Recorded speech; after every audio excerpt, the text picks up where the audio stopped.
While on Denali, you'll be carrying a sled along the lower glacier up to at least 11,000 feet, and some of you will be carrying a sled from 11 to 14,000 feet as well. We want to make sure everything is properly lashed down to the sled so nothing falls off on the glacier if the sled flips over or something like that. You'll try to fit everything you can inside of your duffel bag, but fuel or something like this we'll keep outside in case the fuel leaks. We'll use our P-cord to lash things down. Each sled is going to have a bunch of loops along the side. So we're going to lace these loops up over the duffel bag.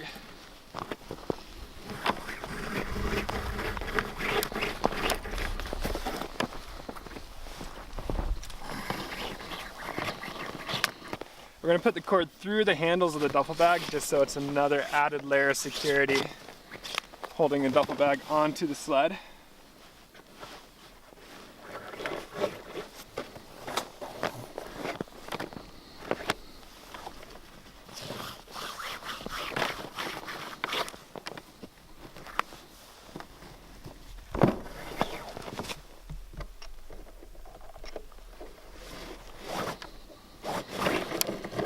Once we get up to our can of fuel, we want to make sure this lid is on tight.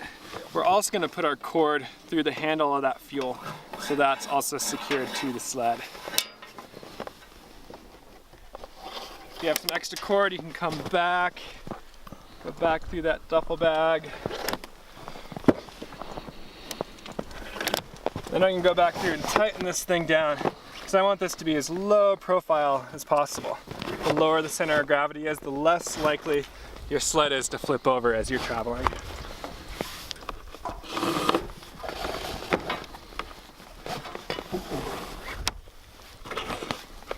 So now that we have this tightened down, we need to tie this off. You could just do a bunch of half hitches. Tie a bunch of knots like that. Another option that I prefer a little bit more is to do a trucker's hitch. You can tie a slip knot and then put the tail through that slip knot, tighten it down, and tie that off with a half hitch down there. And then we'll finish it off with another half hitch or an overhand to secure it. And I'm just going to stick this tail under here.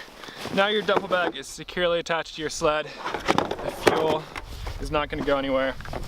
Other parts of the sled we have our sled brake. We'll clip this underneath our sled when we're going down hills, particularly going down Heartbreak Hill right at the beginning of the trip. Once we get to the bottom of the hill, we'll take this sled brake off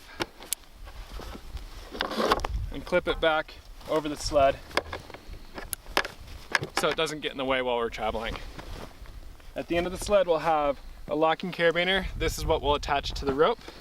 And then the sled leash at the front will attach to your backpack. And that's how you'll pull your sled.